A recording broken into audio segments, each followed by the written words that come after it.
to have a man on today that needs no introduction, but I'm going to do it anyway. If you have, if you have any involvement in the UFO industry or follow the story of UFOs, UAPs, and the ever-evolving litany of any kind of numerous things that are going on around it, then you've heard this name. Without further ado, L.A. Marzulli, who is an author, documentarian, and UFO researcher, is on with us today. So again, we talked a little bit beforehand, but again, thank you so much for coming on today. Respect the work you've done, and honored to have you on and have some time with you today. Well, thank you so much for having me on it. It's great to be here. Great to meet you. You too. Shout out to all your subs out there, and thanks for watching. Yeah, so I just finished up Rungs of Disclosure, which was a very interesting read. And we'll talk a little bit about that, but for my listeners who might not be familiar with you, why don't you give a little bit of background on yourself, what you do, and where people can find you? I know you from the Watchers series as where I first encountered you. I've seen you on numerous podcasts because I follow the UFO stuff and a bunch of paranormal things. But why don't you give people a little bit of little introductions about yourself and maybe how you got into all this? Yeah, I got into it through the book of Dr. I.D.E. Thomas. That book changed my life. So that's circa 1990, 1988, something like that. It's did I say 1988? Yeah, right around there. It's hard to believe that. I became a Christian 45 years ago. So it's 1980 when I came across the line. And right before 1990, is when I got a hold of that book, The Omega Conspiracy, Dr. I.D.E. Thomas. Book changed my life. I interviewed him. I got to know him. I received my honorary doctorate from Dr. I.D.E. Thomas. And since then, there are now 14 books, 15's coming out in March. So 15 books, 32 films. We've got, let me see if I have it here. Yeah, the 10-box DVD set on UFOs. Want to thank my business partner, Gil Zimmerman. And of course, the latest film is on the Holy Shroud, Holy Fire.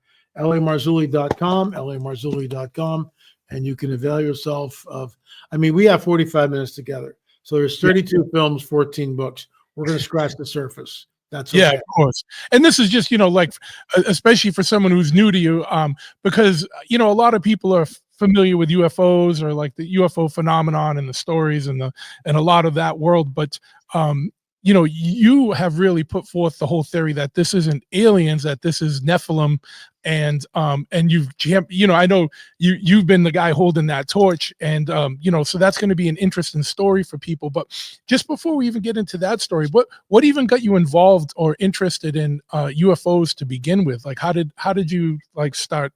What set you on that path? Well, when I was 12 years old, I've told this story, numerous times, but I was 12 years old. I was Boy Scout, and I love Boy Scout camp. And we're at Camp Horseshoe, Rising Sun, Maryland. And there's 4 boys, and we're walking up or running up this ravine with these boulders, and we're hopping boulders, and it's a shortcut to lunch. And, we're 12-year-old kids. What do you want? And I'm the 4th boy in the line, and the lead boy, number 1, goes, "Wow, what's that?" And he points, to his to his right, and the other 2 boys go, "Wow, what is that?" And I go, "Where?" And they go, "There." And they point. And basically what it is, it's the classic silver disc, just hovering there like this. And the sun's glinting off of it. And it's there for probably 20 seconds, roughly. And then it just goes like this and gone, just gone. Blink of an eye, gone, straight up, blink of an eye. No sound, no rotor wash, nothing like that. We go running back. We saw a UFO. We saw a flying saucer. All the kids come out of the cabins where the scoutmasters are all there. I can see it in my mind's eye right now. What did it look like? Where did it go? Are you sure you saw that? This is at lunch. By the evening meal, the other 3 boys denied that they had ever seen anything. It was my first lesson in herd mentality. Never forgot it. And is there like pressure, or like people like, "You guys are crazy, you didn't see anything"? The taunting, "Oh, you guys are crazy, UFO boys," and they called me all. I wasn't going to back down. I know what I saw, and you can do a Texas 2-step till the cows come home, and I'm not changing it, pal. And that was it. And then I got into the New Age from 13 to 30.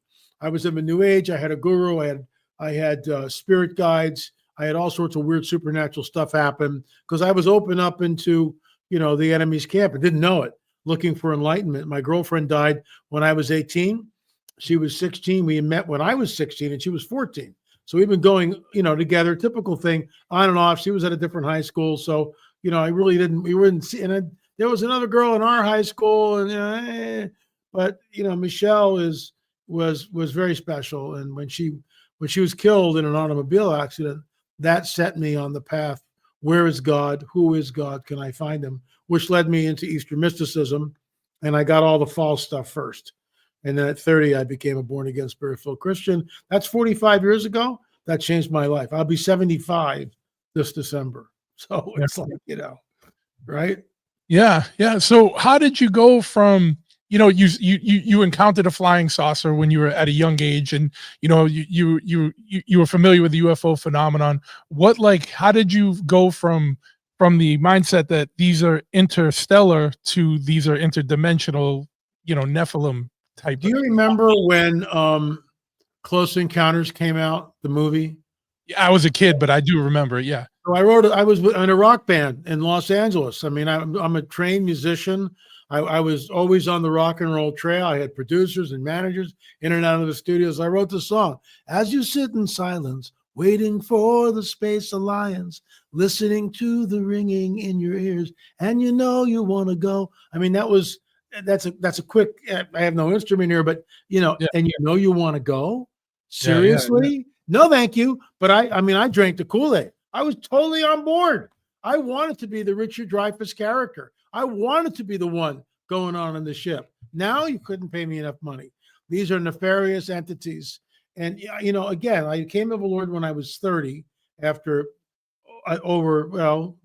almost 2 decades, like 16, 17 years of being in the occult, being in silver mind control, Eastern mysticism, gurus, third eye open, all this nonsense. And for 10 years, it was just Bible study. Bible study. And then 1988, 89, I get Dr. Thomas's book. And then I felt the Holy Spirit sort of tapped me on the shoulder. Remember all that junk you were into now? Now we're going to go revisit that from a Christian viewpoint. I'm one of the few people, I mean, there's others, Josh Beck, for instance, that spent time on the other side of the aisle and then became a Christian.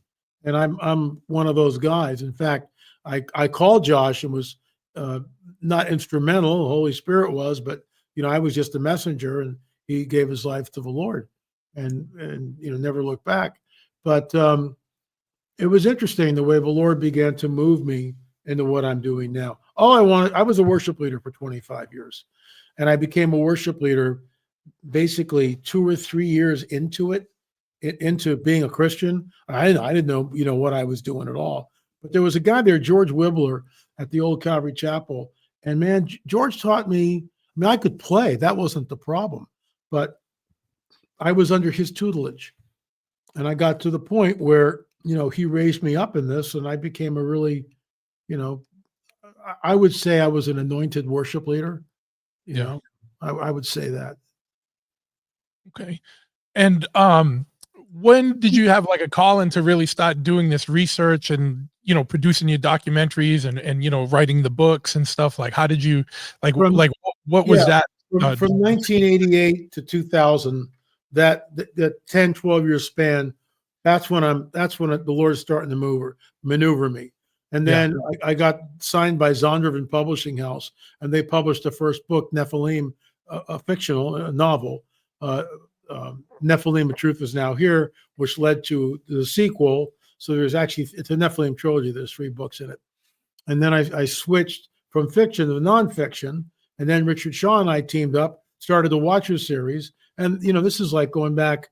So from 99 to where we are now. So it's like from 98, basically 27 years, really, when you think about it, of actual, changing. And the Lord did it gradually, because all I ever wanted to do was become a Christian musician, have a Christian record deal. Never happened, no matter what.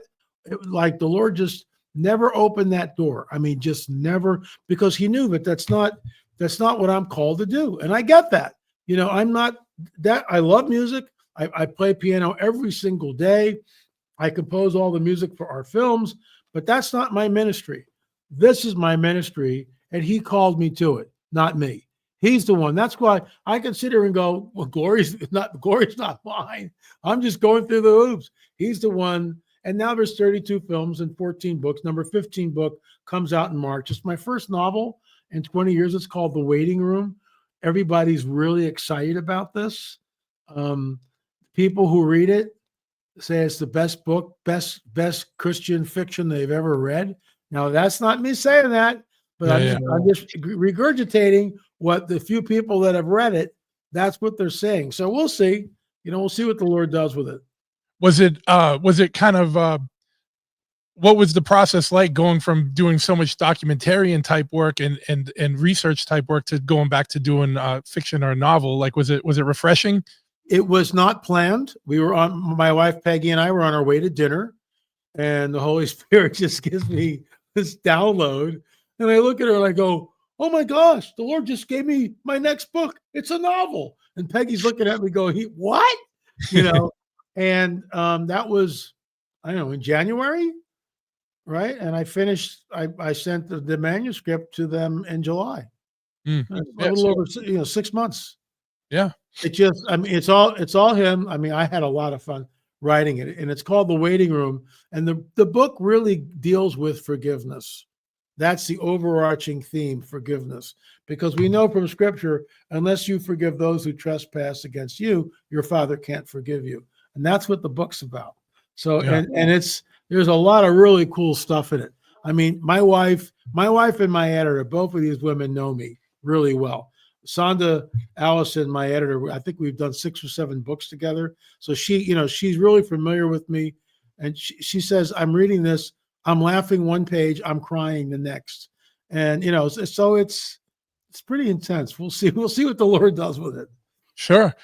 Great. And so, one of the things I've always found interesting, like that I wanted to ask you about if I ever got you on the show. So I got you here. I got to ask you, what was it like when you first came out talking about, and putting forth the theory that this is actually Nephilim and not aliens?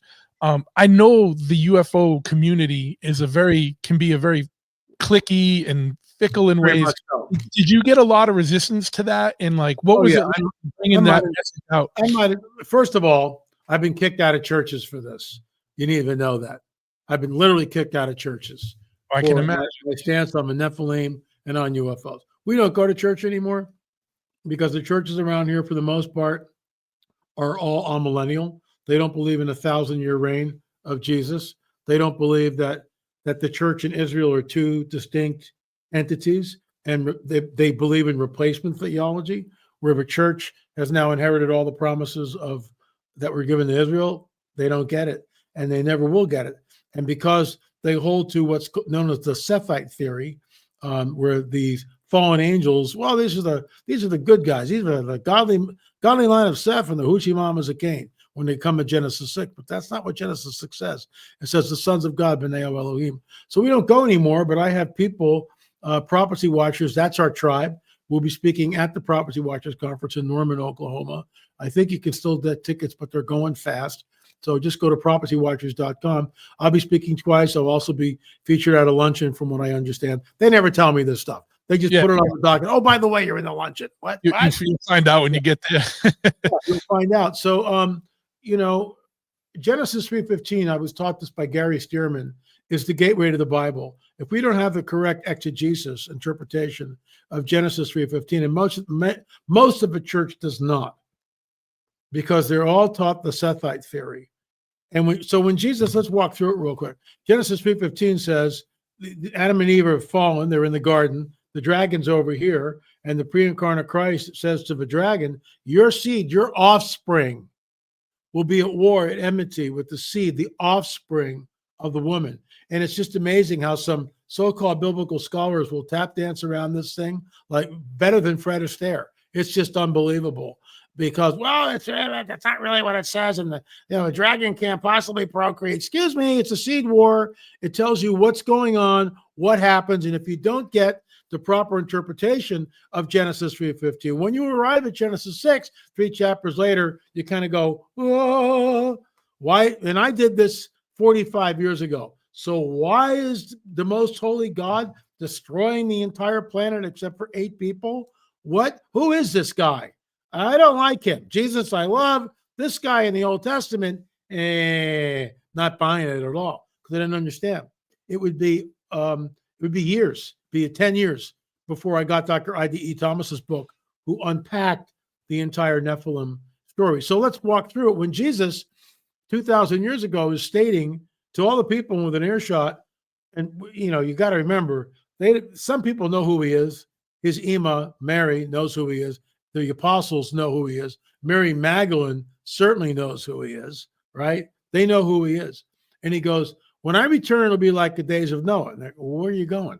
What? And everybody in earshot, days of Noah? Oh, the Nephilim and the flood. They all know it'll be like the days of Noah. Why? Because the bones of the Nephilim were openly on display during the time of Jesus' ministry in Jerusalem 2,000 years ago. They weren't in the temple, but I'm going to bet my last dollar they were in a place located where if you came into Jerusalem and you're on your way to the temple, you're going to see the bones of the giants, the bones of the Nephilim openly on display. Why? To show the people what their forefathers conquered, 1,000, 2,000 years ago, 1,500 years ago.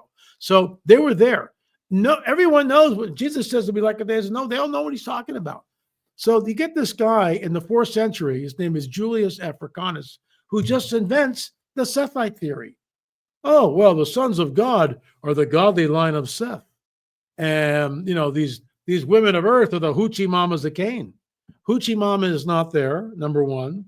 And B'nai Elohim, sons of God, always translates angels. And this is what's been taught in our seminaries for decades. How do you do that? You infiltrate. You infiltrate the seminaries.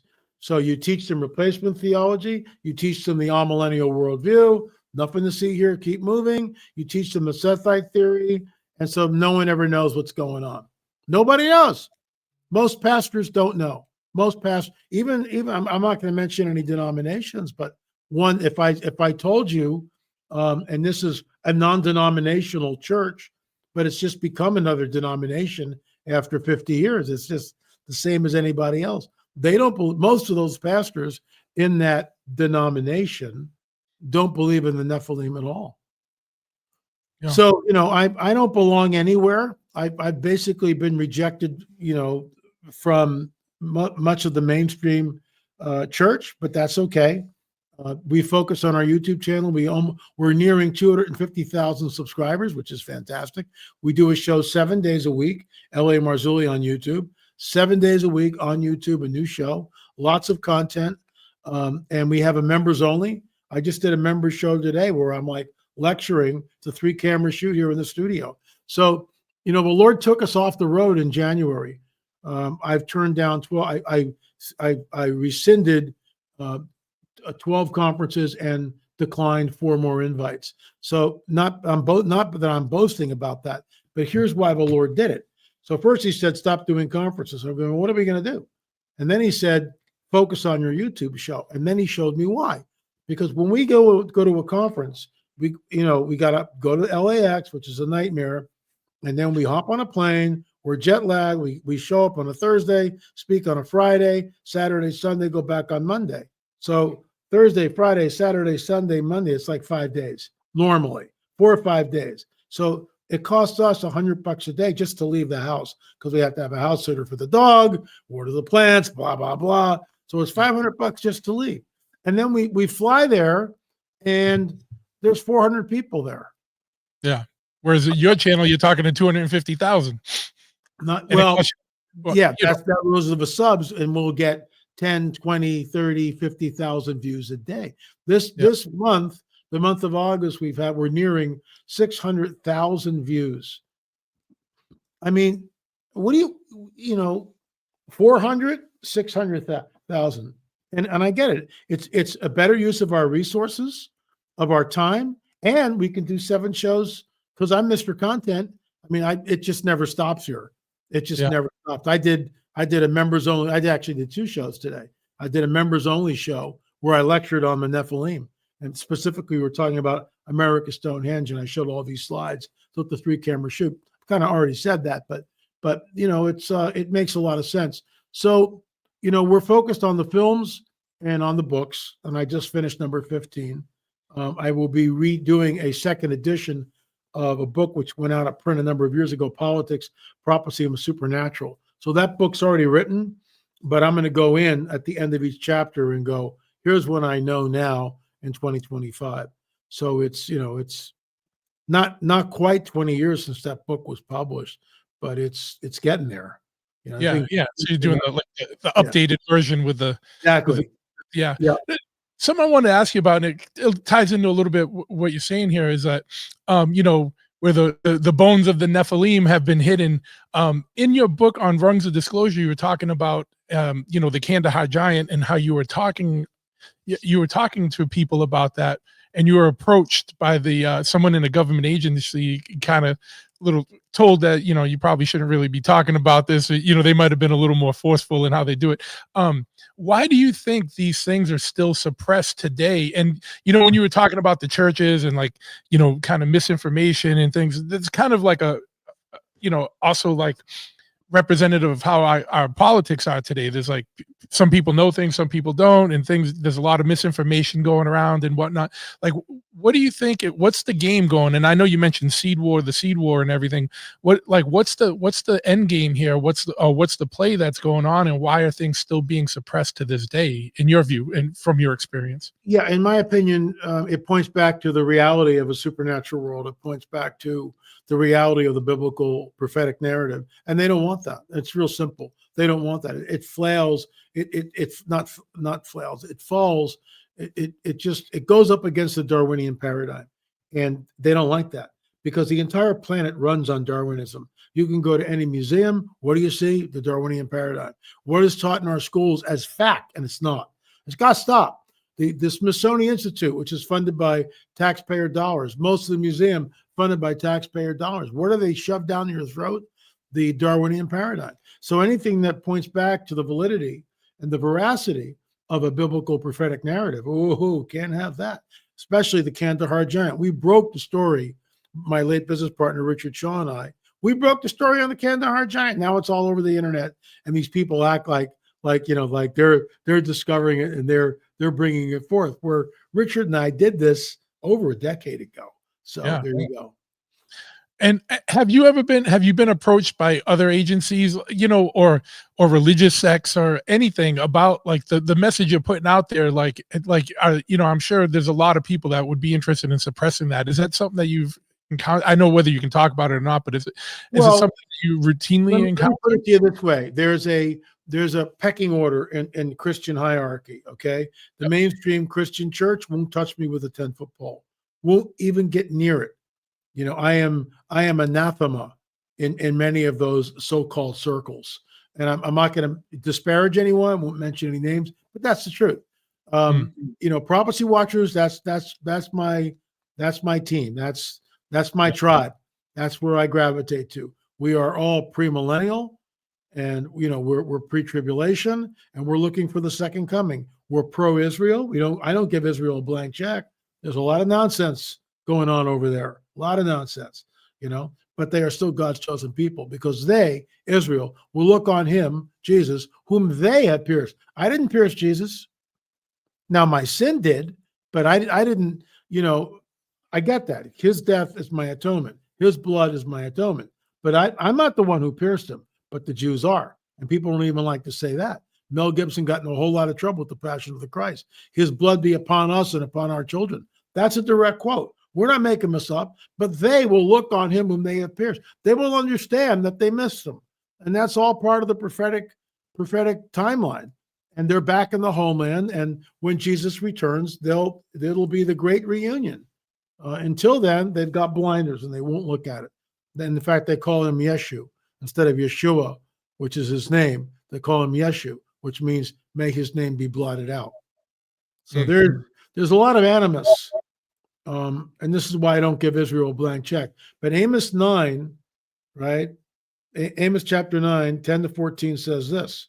And this is where the amillennial people, their paradigm falls of its own weight. This is where the anti-Israel people, their paradigm falls of its own weight. These are the people who insist that all these Jews are the Khazarians falls of its own weight. Amos 9, right, 10 to 14 says, is it 10 to 4? Let me give me a second. Yeah. I'm sorry. It's Amos 9, 14 and 15. I just wanted to clarify that. Amos 9, chapter 9, verse 14 and 15. And it says this, I will bring back the captives of my people, Israel. 1948, May 14th, 1948. Check. I will bring back the captives of my people, Israel. Check. They will rebuild the waste cities. Check. I've been to Israel. The waste cities are rebuilt. They will plant vineyards and drink the wine from them. I've been and seen the vineyards in Israel. They will also plant gardens and eat the fruit from them. Here's the kicker. I will plant them in their land, and never again will they be plucked up out of a land I have given them. But if you hold to the amillennial view, then how do you reconcile that scripture? You can't. Well, maybe it's allegory. Maybe it really doesn't mean what it says. No, excuse me. It's very plain. It's literal. And that's exactly what happened. May 14th, 1948, and I got this from Jonathan Cahn when I interviewed him. Dropping a name here, but I got to give credit to Jonathan because that's where I got it from. So Jonathan, when I quoted Amos 9, 14, 15 to him, he said, "Oh, are you aware that on May 14th, 1948, that scripture, Amos 9, 14 and 15, was being read in every single synagogue on the planet? Coincidence? I think none." And so for those of you who are out there who insist, well, these Jews are the Khazarians, doggone it, they're usurpers. Well, let's do some DNA testing, which they've already done. We now know that the priesthood, you can track the DNA. Jonathan Cahn is from the priesthood. How do we know? Because of the DNA. I mean, it's a straw man argument, but people hold on to this tenaciously. And all I can say is that these are God's chosen people. He's not done with them yet. Things are ramping up. Ezekiel 38, 39, Isaiah 17, with the destruction of Damascus. That's in the future. And I think we're looking at the formation of it even now. And how does this all tie into it? With this prophecy, but also with the impending, there's so much going on in the world of like disclosure right now. And then there's also, I'm sure well aware, you see even in the mainstream media now, there's all this stuff like Harvard scientist says there's a big thing coming towards Earth and going to be here in 138 days or whatever it is. There's a big craft coming or something. Like, how do you think this all ties together, and where does something like Bluebeam fit into all this stuff? Because there's a lot of players in here that are putting their spins on things and wanting information to go one way or the other. Like, how do you see this all kind of coming together? Well, you just gave me 3 questions, so let's unpack that. You read Rungs of Disclosure right in the back there. And the conjecture on my part is if there's 17 rungs. Since the book came out, we are now up to rung number 21. So rungsofdisclosure.com is an interactive website. You go there and you can see all the rungs plus the new rungs, which aren't in the book, which I do videos. So you just go click the video and watch and you'll learn. I'm constantly following this. So that's the first thing.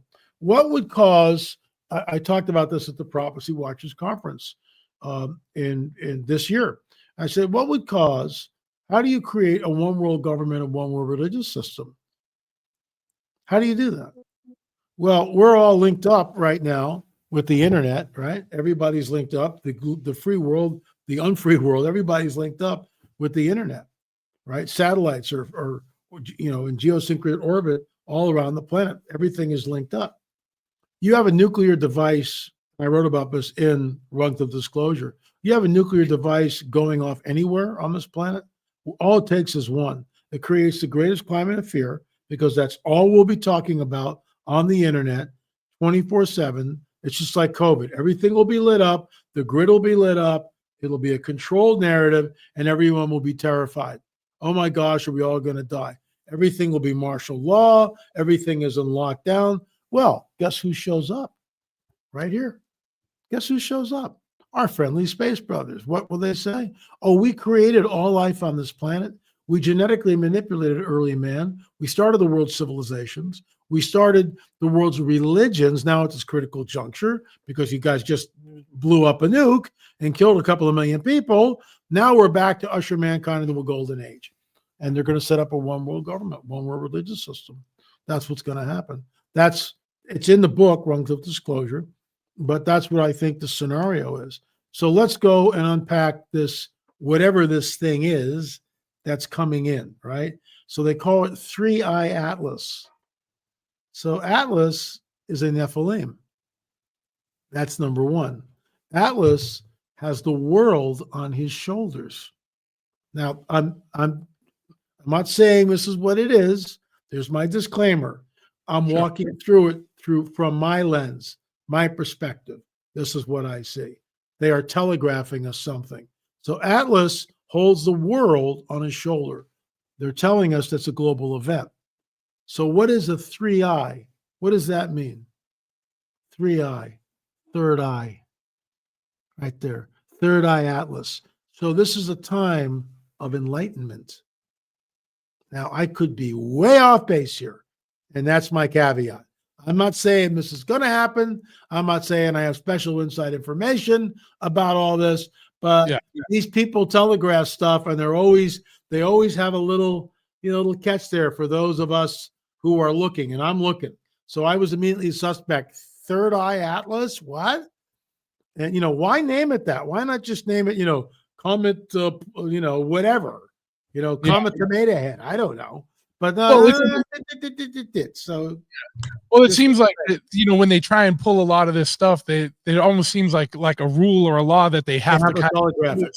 Yep, they have to disclose it. And one thing I always wondered about, because if you think about things like the Maelstrom base incident, where where the UFOs come and shut the nukes or play with the nukes, like what do you think was about? Like, because if they're interested in having a nuke type event go off, why show they can shut things down? Do you know what I mean? Like, no, I do, because that's their trigger. By the way, Richard Shaw, my late business partner, and I, we broke the story on Maelstrom. We're the guys that did it. It's all over the internet now, just like Kandahar Giant. But Rick and I, we broke the story.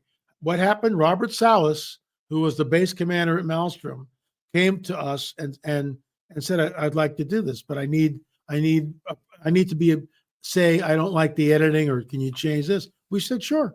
We were the first production company to do that. Since then, he's been all over the place. But we broke the story. I interviewed Robert Salas, and it was very emotional, because later on he was abducted, he was taken. So why are they interested in nukes? Because they are. Because they know that that's their trigger.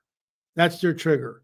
That's what they're waiting for, because they can see through time and places in ways that we can't. So, the Maelstrom Air Force Base, the Maelstrom nuclear site, they had 10 intercontinental ballistic missiles. They were nukes and they just shut them off like that. We broke that story, Richard Shaw and I, years ago. So now it's all over the internet. Yeah. And, I just found a lot of the stuff that I read in the book, obviously, there's a lot in just that one book, never mind all the body of work that you've done. But I know, I'm just being cognizant of time here. We're like 35 minutes in.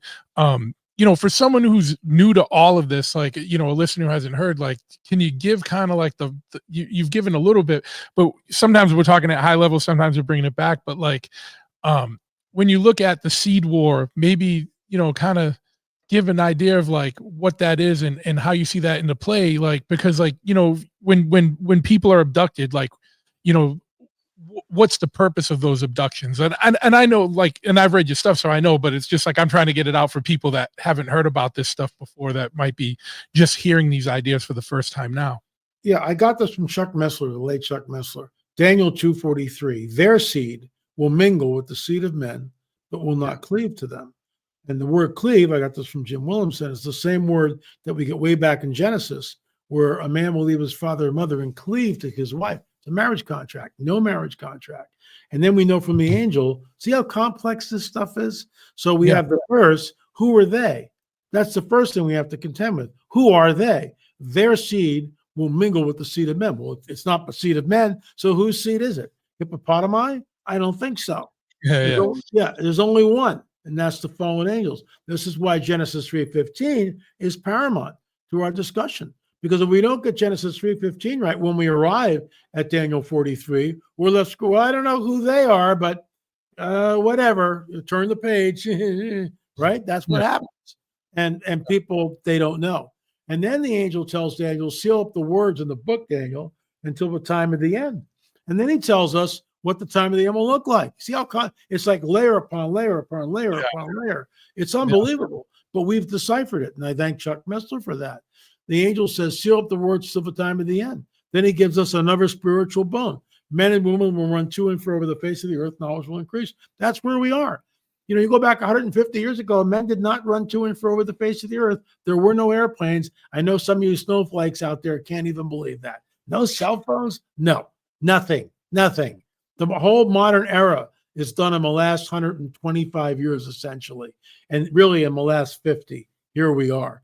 You know, there were no cell phones 25 years ago. Sorry, guys, didn't exist. So here we are. And now, you know, you're at the airport and this is all you see. Yeah. Right? With the thumbs. And so, you know, it's the brave new world. But Daniel tells us that there's basically going to be a breeding program, but there's no marriage contract. Whose seed are we talking about? It's the fallen angels. And he tells us the time of the end, what it's going to look like. And that book was sealed up until researchers like Dr. I.D.E. Thomas, Dr. Chuck Missler, Gary Stearman, and others, and now myself, because Dr. Thomas is dead. He's passed. He's gone to glory. Same thing with Chuck Missler. So it's like I'm 75. So some of this falls on me. I don't know. I do 4, 5, 6 shows a week, you know, interviews like this with people, sometimes more. I was on Eric Metaxas' show this week, which got a huge following. And then, of course, we do our own 7 shows. And anytime, you know, my nose is always on the trail, so to speak. You know, my ear is always listening. And Anna Paulina Luna was on Joe Rogan's show last week talking about that these are interdimensional entities. Well, that was rung number 21, and I did a show on that. So, you know, I'm constantly throwing this up. I have not been approached. It's a dog and pony show in Congress. I mean, if they really wanted to get to the bottom of this, and I'll say it again, because if the more I say it, you know, somebody will give it to the powers that be. What they need to do is they need to get 500 Marines, the best of the best of the best, right? They split them 250 here, 250 here, right? And they have commanders, and they all have, you know, video stuff rolling, and 250 of them go to Wright-Patterson Field and go, we have orders from the President of the United States to come in. Right now, we want everything searched. They go in. It's a military operation, and they uncover what's there. The other 250 fly into Area 51, S4, and say exactly the same thing. That's how you get to the bottom of all this. But they won't do it. Instead, it's the goofy dog and pony show. And for you ufologists like myself, this is all old stuff. I've been banging the drum and it's interdimensional for 25 years, for crying out loud. 25 years, you know? I mean, seriously? But that's, and of course, no one will do that. So these meetings in Congress, to me, are, in some ways, they're laughable. Thank God they're holding them. But it's a dog and pony show. They never go anywhere. You know, they never get anywhere. That brought me to something that, you know, I found interesting in your book when you were interviewing Osprey, or is it Osprey? Osprey, yeah. Where you were saying that a lot of these contractors that have this information or technology won't talk to Congress about it because they don't feel Congress can be trusted. And is that because, you know, like, is that because, you know, trusted with what? With the information, or that they were going to sell people out or go to foreign interests? What did he mean by, like, the Congress can't be trusted? One of the rungs on the ladder of disclosure is it's close to the, let me just get the book here. I want to give you the right information. So this to me is amazing when I read this. So one of the last rungs is, number 16. Number 16 is 18 rungs. Well, there's 17 rungs, and you know the 18th rung is the end game. But the 15th rung is the whistleblower David Grush. Yeah. And David Grush is in front of Congress, and a representative from South Carolina, Miss Nancy Mace, is interviewing him, And she goes, do we have crash craft? And he basically says, well, I've already talked about that, but yes, we've got crash craft. Well, do we have the pilots from these crash craft? And he goes, yes, we retrieve biologics. And she goes, well, were these human or non-human biologics? He looks right up at her and says, non-human biologics. You think my phone would ring? You think the churches around Los Angeles would be calling me up? Dead silent, flatline. Nobody cares. And the church is so asleep, so anemic, so watered down. And, look, I've done my job. My hand is on the plow. I do 7 shows a week. I can't do more than what I'm doing. We have 32 films. And, my current business partner, Gil Zimmerman, and I, there were 10 films here. And by the way, that's the Kumbergaz UFO. That's real. We broke that story. Once again, Richard Shaw and I. I'm boasting here, folks, but you're looking at Grandpa, okay? And so there you go. That's the Kumbergaz UFO, and over Lake Kumbergaz, and those 2 entities, those are grays. We broke the story. Dr. Roger Lear, who passed away, let us use it. Let us use it. And people, oh, it's a fake, it's a fake, it's a fake. Excuse me. Excuse me. Or as Steve Martin would say, excuse me. But it's true. It's true. Richard had the original footage from Dr. Roger Lear. And he slows it down. We show this in Watchers 10. He's going frame by frame. So what you see in between these 2 guys here, there's a third entity which is moving like this. In and out at twice the speed. And Rick was able to, we showed that in Watchers 10. Our last film that we did together. So it's not a fake. It's real. It's the best UFO footage I've ever seen. Yeah. And 2 quick questions. And one is going on what you said. Why do you think there's so much apathy?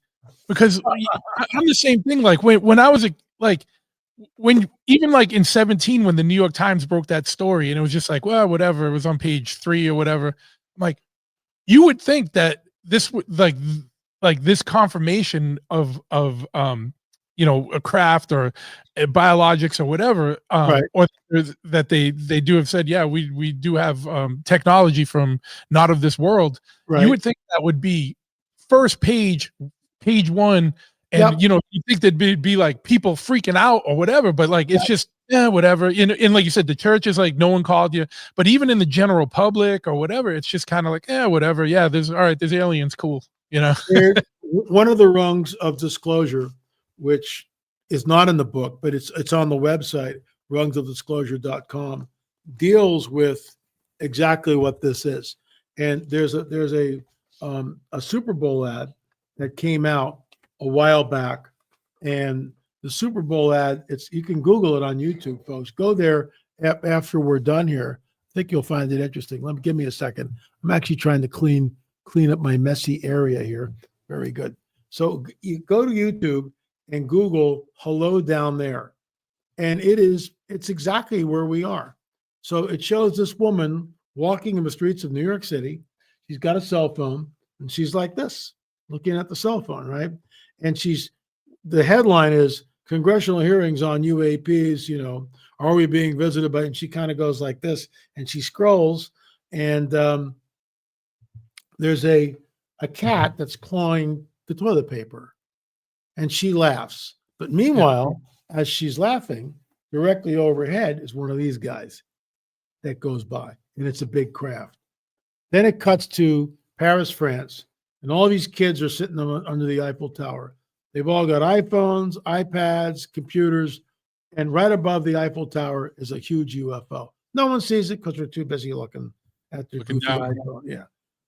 It cuts to a little diner in West Texas. Same thing. People are eating, at this little diner. She's on her iPhone, celebrity bacon diet. He's got this huge mound of food, shoveling it in. Meanwhile, the dog in the back of their pickup truck is looking up and barking like crazy because it's the UFO overhead. Then it cuts to Japan.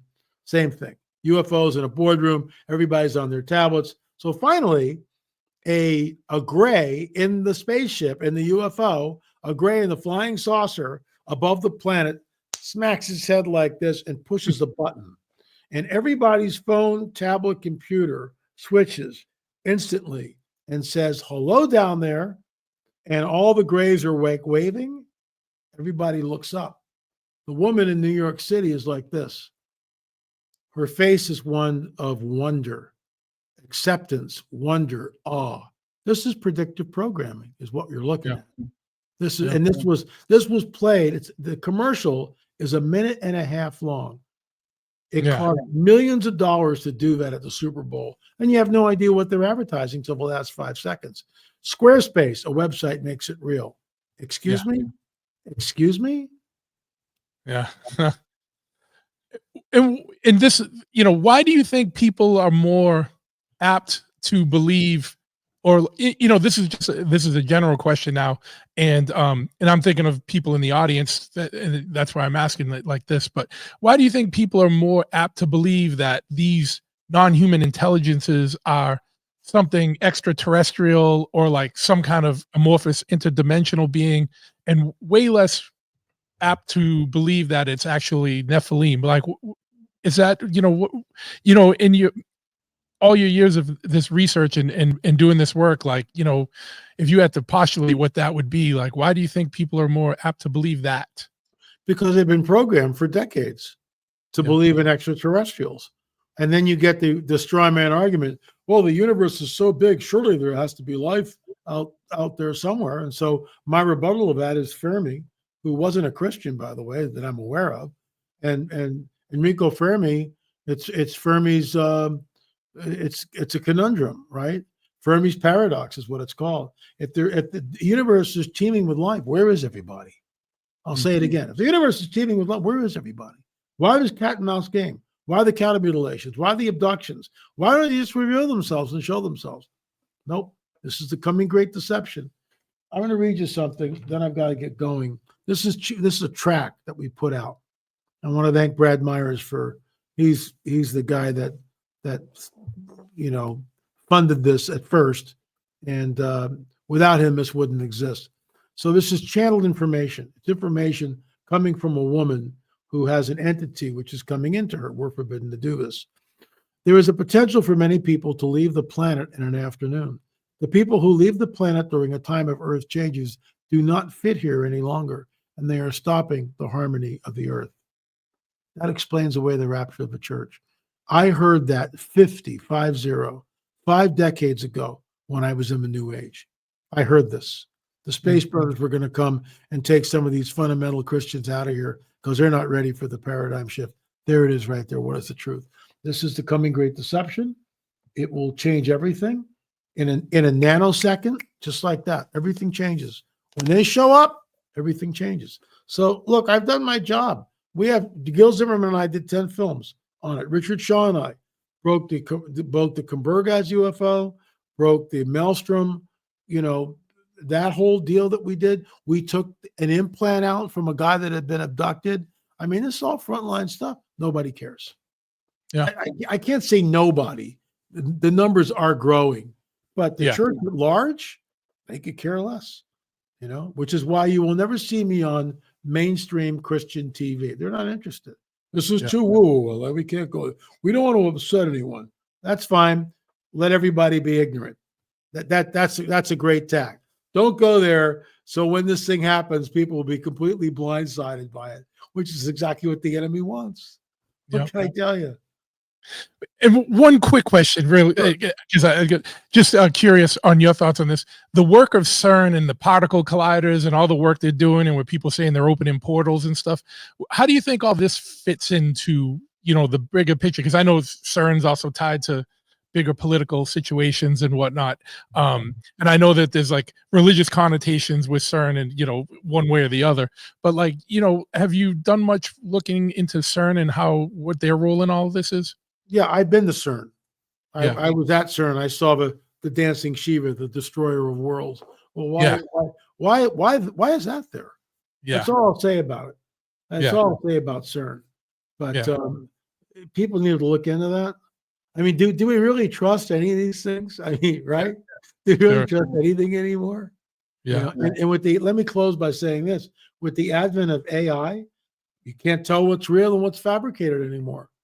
True. And this is why Jesus has to take us out of here, because the time of Jacob's trouble deals around Jacob, Israel.